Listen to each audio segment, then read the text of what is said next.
বিসমিল্লাহির রহমানির রহিম। মেহনতি মোটরযান চালক শ্রমিক ফেডারেশন এই সংগঠনটি আমাদের 64 জেলা এবং উপজেলা গাজীপুরের টঙ্গীর গাছাশেরে বাংলা রোড এলাকায় বাংলাদেশ মেহনতি মোটরযান চালক শ্রমিক ফেডারেশনের উদ্যোগে এক সংবাদ সম্মেলন অনুষ্ঠিত হয়েছে। বিস্তারিত থাকছে গাজীপুর থেকে মোহাম্মদ মাসুম রানার প্রতিবেদনে। বুধবার বিকেলে স্থানীয় একটি কমিউনিটি সেন্টারে এ আয়োজন করা হয়। অনুষ্ঠানে প্রধান অতিথি হিসেবে উপস্থিত ছিলেন ইমরান হোসেন সোহাগ।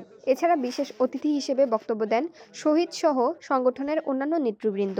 বক্তারা বলেন, নির্যাতিত, আহত ও সমস্যাগ্রস্ত মোটরযান চালক শ্রমিকদের পাশে সংগঠন সবসময় ঐক্যবদ্ধভাবে থাকবে। তারা শ্রমিকদের মর্যাদা, নিরাপত্তা ও আইন শৃঙ্খলা বাহিনীর সহযোগিতা নিশ্চিত করতে সরকারের প্রতি আহ্বান জানান। এ সময় শ্রমিকদের অধিকার রক্ষা ও কল্যাণে ভবিষ্যৎ কর্মপরিকল্পনাও তুলে ধরা হয়। যার কারণে আমরা ড্রাইভার সাহেবরা নির্যাতিত নাম দিয়ে এই সংগঠনটা পরিচালনা করি।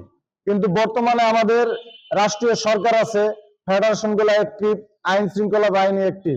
এখন যদি আমরা বলি যে সারা বাংলাদেশের ড্রাইভার সাহেবরা নির্যাতিত এবং কি বহির্বিশ্বে মিডিয়ার মাধ্যমে প্রকাশ করি যে সারা বাংলাদেশের ড্রাইভাররা নির্যাতিত, তাহলে আমি মনে করি যারা বাংলাদেশ প্রতিষ্ঠিত করেছিলাম, আমি সেই জাতি ভাইদেরকে নিয়ে, মোটর শ্রমিকদেরকে নিয়ে আজকে মেহনতি মোটরযান চালক শ্রমিক ফেডারেশন কে আনুষ্ঠানিকভাবে ঘোষণা করলাম।